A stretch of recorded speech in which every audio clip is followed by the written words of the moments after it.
introducing Dr. Karen Mock, which really thrills me to bits. You've seen probably her bio, the many honors that she's had, the many things that she has been involved with. I will say that one of the great pleasures of returning to Canada has been getting to see Karen at different events and being in part of similar conversations. So I worked as an intern at the League for Human Rights of B'nai B'rith, Canada, when Karen Mock was the director of the League for Human Rights. Back when I was in high school and the first year of university. And so Karen was one of my earliest mentors to what it might mean to be Jewish and passionate about progressive values and causes, interfaith work, racial justice and economic justice, all of those issues I learned from her. And so I want to really open the conversation with some questions, and Dr. Mock will speak for a while, and then there'll be time for questions and conversations. And so I'll really encourage you to join in. I will ask you though, if you're not muted right now, please to mute just for this part of the conversation, and then we'll call on you as we go forward, just so our speaker can be heard. And I'll encourage you also to go on speaker view, which you can do on the upper right-hand side of your screen, so that when Karen speaks, you can really see her and see what she has to share. So, Karen, Dr. Mock, you have been involved in human rights work your whole professional life, and I would love to hear some of the story behind that, of how and why that happened, leading you to your involvement with JSpace Canada. And I'm hoping you can tell us something about what that's about and why it's something that you care about so much. I think we would also love to hear about what it's like to be a progressive Zionist in Canada today. I know that especially for many of our young adults who come here, they speak about not being able to be comfortable as Jews in progressive spaces, especially on campus, and not comfortable as progressives in many Jewish spaces. So I would love if you could talk about that huge challenge and that part of experience. And also to get your perspective on challenging issues facing our community broadly defined. And I think that if we could start there, we're going to have plenty to start with. And I really want to encourage the people who are listening to jot down your thoughts and questions so that we can go from Dr. Mock's presentation, from what she'll share with us, to some conversation together as well, all the while being respectful of our 1 o'clock end time. So does that sound like a plan?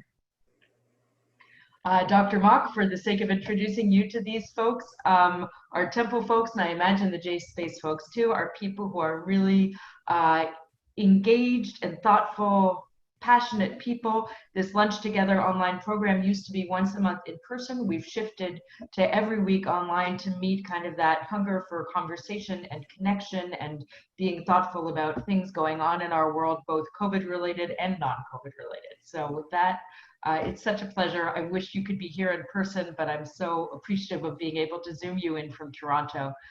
Take it away. Thank you so much, Lisa, Rabbi Lisa. It was a thrill when you invited me to do this. It's so hard to believe that it's almost 30 years ago that we worked together, and I have such fond memories of your internship. I've followed your career, and so many of us in the community are so proud of you and what you're doing. It may surprise you to know that I actually still quote from your very first published article in 1992 that was on discrimination and racism and anti-Semitism and some of the challenges that we face with the Black community. It came out of our Black-Jewish dialogue discussions, but more about that a little later. You've given me quite a task. My husband always jokes that, Karen, when you've got these opportunities, don't start from the day that you were born. But you did mention the story. How is it that I got to be here right now in this later stage of my career, or in my retirement, or what my colleague Bernie Farber calls rewirement? And it really does have to start in childhood, growing up downtown on Markham Street in Toronto. For those of you that know Toronto, a Jewish neighborhood, yes, three shuls in our block. but a mixed neighborhood also at King Edward School and at Harvard Collegiate. Then you move, quotes, up north, which meant just north of the 401. And if it hadn't been for BBYO, and I can even notice some people in the conversation today who I knew from back then, up in Mackenzie Collegiate in North York, if it hadn't been for BBYO, I'm not quite sure what I would have ended up doing. It was a place to be with Jewish friends. It was a place where I learned from our Anti-Defamation League advisor, Alan Borovoy. We're talking about in the 60s, in the early 60s. I was a child of the civil rights movement, and we were following it all along. And those pillars of the youth group where, and of course, at that time, BBYO was one of the only shows in town. Now we have USY and NUFTI and all the others that have really come to the fore. But my love of Israel was also from that era. And in 1961, Israel's bar mitzvah year, I was privileged to be chosen on a BBYO scholarship to spend 6 weeks in Israel. And we saw the whole thing. And we met even at the time with Arabs and with journalists. And we worked on kibbutz. And we saw the Mandelbaum Passage. And we looked way over. They said, if you can see that dome, underneath there is the Wailing Wall.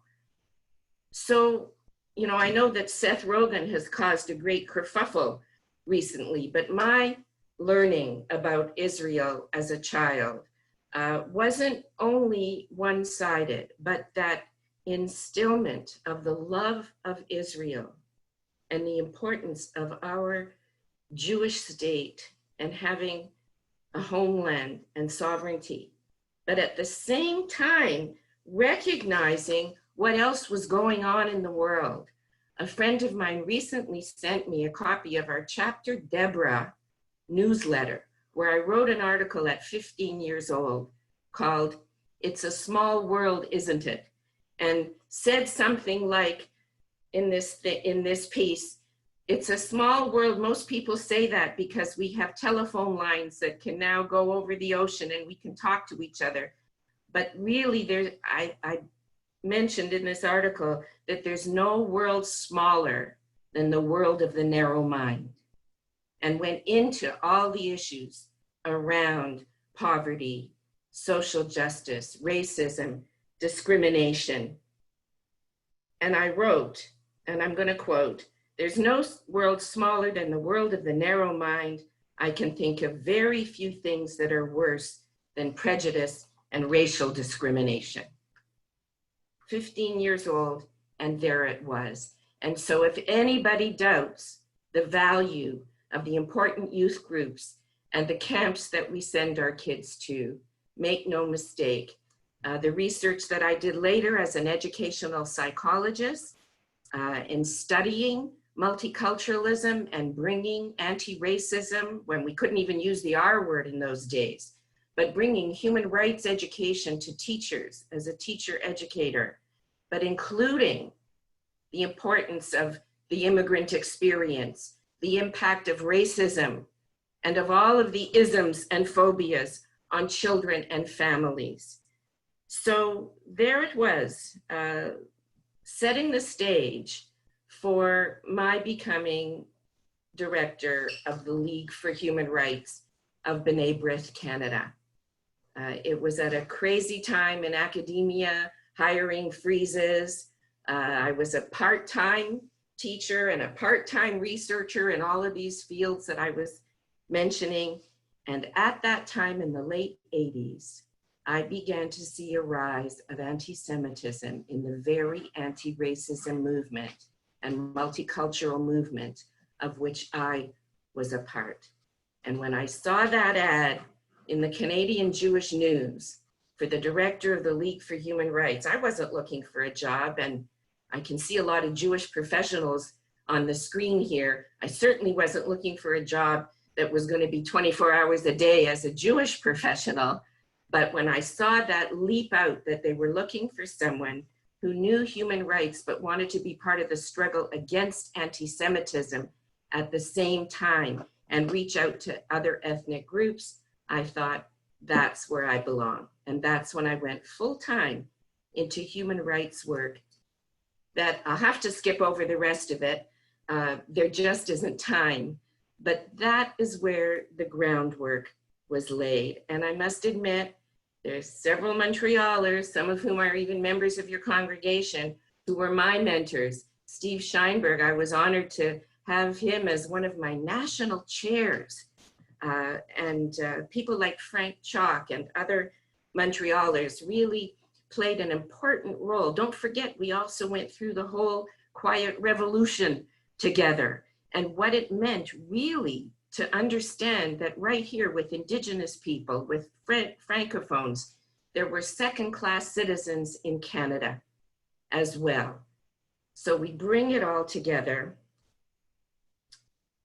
through my stage as head of the International Jewish Caucus at Durban and finding out how rampant the anti-Zionism and anti-Israel sentiment and literally crossing the line into anti-Semitism was, where we held that flag. And it was one of the most challenging experiences of my entire life. But through that, and then as head of the Canadian Race Relations Foundation, with such programs, Lisa, you'll remember these as the Women's Interfaith Dialogue, the Black Jewish Dialogue, the Muslim Jewish Dialogue. We started all of those things in those days. Muslim Jewish Dialogue ultimately becoming the Canadian Association of Jews and Muslims. Barbara Landau, who is so involved now with J-Link internationally, is the co-chair of that, and I'm thrilled that she's on our board. So we gathered together in J-Space Canada, so many people who love Israel, are unabashedly Zionists the way we define Zionism, one of the double standards in the anti-oppression and anti-racism movement when it comes to the Jews, is that one of the norms in anti-racism and anti-oppression is that victim groups get to define their own victimization. And that's why, by the way, we, among others, are at the forefront of wanting our own community to accept the definitions of Islamophobia. So we're champions of ensuring that anti-Black racism is defined and that we are part of coalitions and active groups and allies. However, there is a double standard. And when it comes to my saying that I'm a Zionist and defining for people what Zionism means, I am often refuted because others say, no, no, no, we get to define what anti-Semitism is or what Zionism is. So in J-Space Canada, where we define Zionism, of course, the way I think most of you on the screen would, which is really the support of Israel's right to exist as a sovereign state and as a Jewish state and as a Jewish democracy, which many of our colleagues in the Muslim and Arab community would agree with. Oh yes, we agree with the right to exist, but Zionism isn't what you say it is, it's what we say it is. And then the challenge of accepting those narratives, because everybody has had different lived experience. I've often said when we do our training programs in anti-racism and workshops and so on, you know, our work is really about putting ourselves in the other's shoes. It's just that in anti-racism and anti-oppression work and anti-Semitism and human rights, we so often recognize the violations against our own people. Whether you're Black, whether you're Muslim, Indigenous, Jewish, we can recognize the oppression and the racism or anti-Semitism against us. But we often fail to see when we are part of the problem, or the anti-racist activist who really is fundamentally against stereotypes and all forms of prejudice, when the manager of the then Race Relations Directorate, when I actually worked with your mom there, Lisa. She was so important in the development of the employment equity work. It's in your genes, right? And so there, when a manager of the anti-racism or race relations department of the government says to me, well, Jews aren't our clients. They have wealth and privilege. They're not victims of discrimination. Or when one of their consultants who was doing the training work says to me, Karen, could you explain to me why all Jews are so good at business? And these are the people that are actually working in the very agencies and believe in their own anti-racism ideology, who, as we say, should know better. Now, JSpace, it comes along in 2011, it's launched. I wasn't involved in setting it up. Many people at the Nariver congregation and the Reform congregations in Toronto were part of setting that up. And why?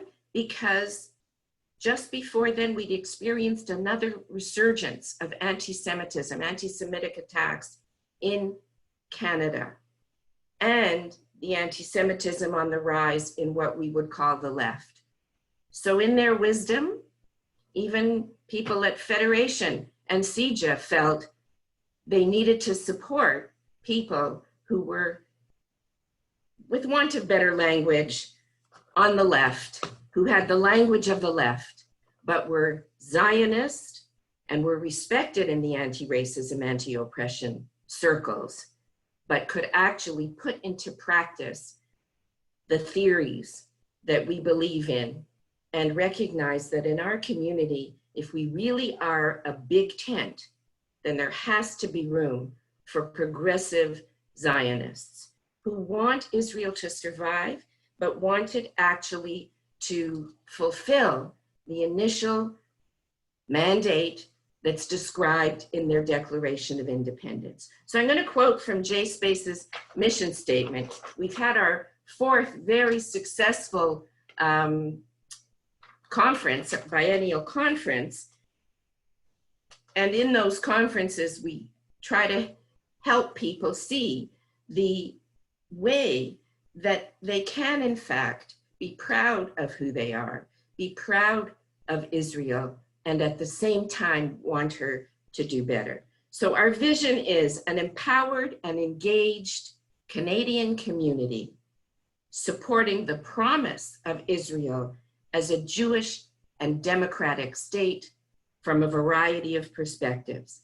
And our mission is, you can see that part of what we had to do was become a real organization, not just a loose collective or coordinating committee.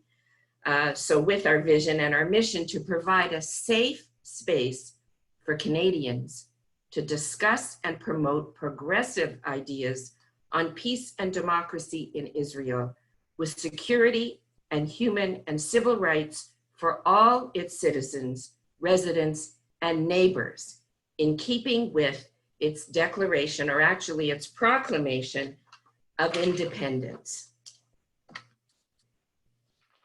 The time was right for the creation of JSpace Canada. It is designed to help raise the progressive Jewish voice. We work collaboratively with other organizations, with Peace Now, for example, their materials on why two states, or how do we understand what's really going on with we work with Emanu, and I'm pleased that David Burson is on our board and is the Canadian chair of Emanu, where they provide resources for all of us. They call it the third narrative, progressive answers to the far left's critique of Israel. So we recognize and we support Jews being able to define their own terms. We reject the notion that defining Islamophobia and allowing Muslims to define what that is, we reject the notion that that will silence people who want to give legitimate criticism, in the same way as we reject the notion that adopting the as a tool of to stifle the legitimate criticism of Israel fielded against aid. I mentioned the importance of people's early experiences. I would highly commend Zach Babin's article in this week's, I think it just came out 2 days ago, a version of the Canadian Jewish Record, where he speaks about the importance, or he calls it the Seth Rogen drama, "We Need Honest Talk About Israel." And I'm going to quote, "There is an instinct to exile and dismiss those who ask frank and difficult questions about Israel." And that's the experience that many young people have had, feeling silenced and marginalized in their universities, and they're in human rights classes or anti-racism courses, but at the same time, feeling silenced and marginalized when they are in conversations with Jewish students who simply renounce them and not have what we would call the courageous conversation. He said that it was a mentor of his who encouraged him to embrace the nuances and test his values. So what we're doing, and actually this fall, we're mounting a major program, COVID notwithstanding, some of it may be virtual, but bringing Arab students, Palestinian students, Muslim students, Jewish students of every background together on campus to understand how to counter online hate together against both groups, and how to actually work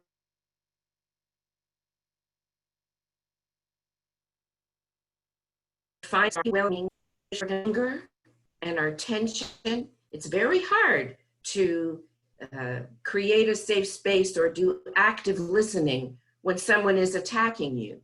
And we've often said that you can't really have dialogue with someone who wants to kill you. It isn't that bad on campus that would be the situation. So how do we, in fact, actually put our progressive values to work, the knowledge that we have as educators to accept and understand others' narratives, and to learn about negotiation and compromise?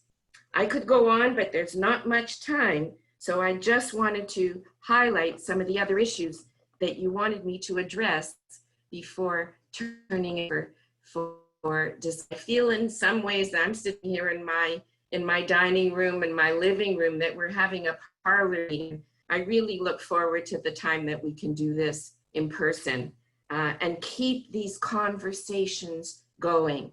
What better place than, for example, in a synagogue, in conversation with a rabbi such as yourself and some of the others who are online today, to have questions. And yet, in some of the congregations, people are angry. They won't even allow these conversations to be had.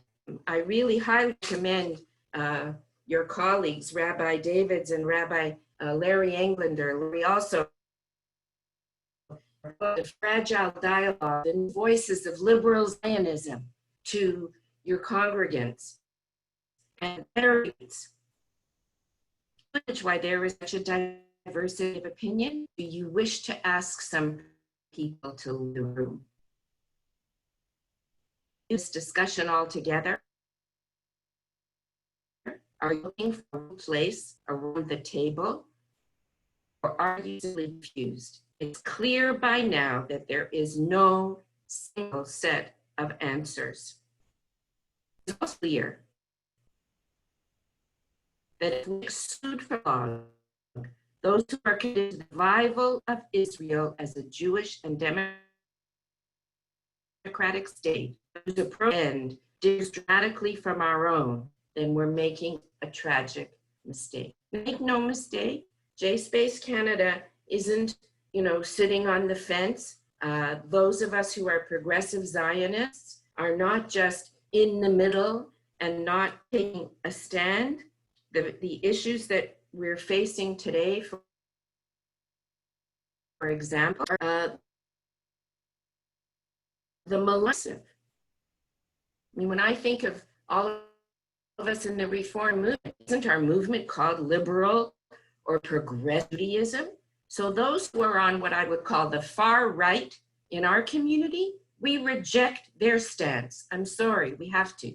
I don't want to create a safe space for them to berate others about their Zionism or to call names and call people self-hating Jews because they want Israel to survive as a Jewish and democratic state, but to do better and to implement human rights and civil rights for all.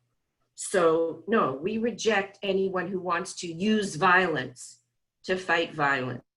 And we reject those who will not allow our community to truly be the big tent. We also, even though Peter Beinart has created quite a stir as one of the prominent progressive Zionists or liberal Zionists, and now starting to opt for a one-state solution. Actually, I have to put a little plug in here because we're going to have some discussants from Peace Now who are championing the two-state solution, and J-Space, who also comes down on the side of the two-state solution, on a webinar on the 18th of August with Rosh conversations with Palestinians who also want peace and security and justice, not just for them, not just for the Jews, but for everybody. So that is a much more difficult issue, and those who pronounce one or the other without being committed to having true negotiation. No, we were very clear, unilateral annexation is not helpful. And thank goodness we were supported by so many people in New Israel Fund and in the different Reform congregations and in Peace Now and many other groups. The ambassadors, I saw that John Allen is on the screen today, who signed an amazing letter, and people, and our letter too, and the Reform rabbis, the Reform Jewish organizations, the URJ and the Council of Rabbis, who say no, unilateral annexation doesn't help in this. And we have to be political in this, dare I call it, the Trump era of such polarization and crossing the line into hate and anti-Semitism. No, we have to, as Jews, fulfill our own Jewish values, those values that I learned as a child when I was actually in Israel and in BBYO and in my synagogues. We must fulfill those values. At Holy Blossom Temple, for example, and I also see Coleman Green who logged on. We've been having a series of major discussions called From Hate to Hope, how we counter Islamophobia and anti-Semitism together. Or at OISE, the Enhancing Social Justice Education Project. Why did we create that? Because in the Social Justice and Equity Studies Department, they had removed anti-Semitism and Holocaust studies from a consideration of social justice and equity studies. No, that leads high school teachers to have absolutely no skill in being able to handle the difficult issues. I had some Palestinian students, Raja and I did some interventions in a school board not far from Toronto. And I had some Palestinian students poignantly say to us, Miss, we can talk about the Rohingya, we can talk about every group, and we can talk about every international issue, but nobody will let us talk about Palestine. I don't call that good education, but I understand fully why no teacher wants to discuss these issues when they haven't been trained on how to do it. Or if they're not giving effective enough supervision, why legitimate criticism can end up crossing the line into anti-Semitism and start proliferating modern day versions of the blood libel. Two more points, and then I'll turn it over. You asked about some of the other major issues, and I alluded to some of the grappling that many of our Jewish colleagues who truly believe in human rights and anti-racism and anti-oppression, the struggle they're having with the understanding of what's in the platform of Black Lives Matter. The way I would deal with this is to say, just capitalize the word Black in the sentence and say, Black lives matter. Black lives do matter.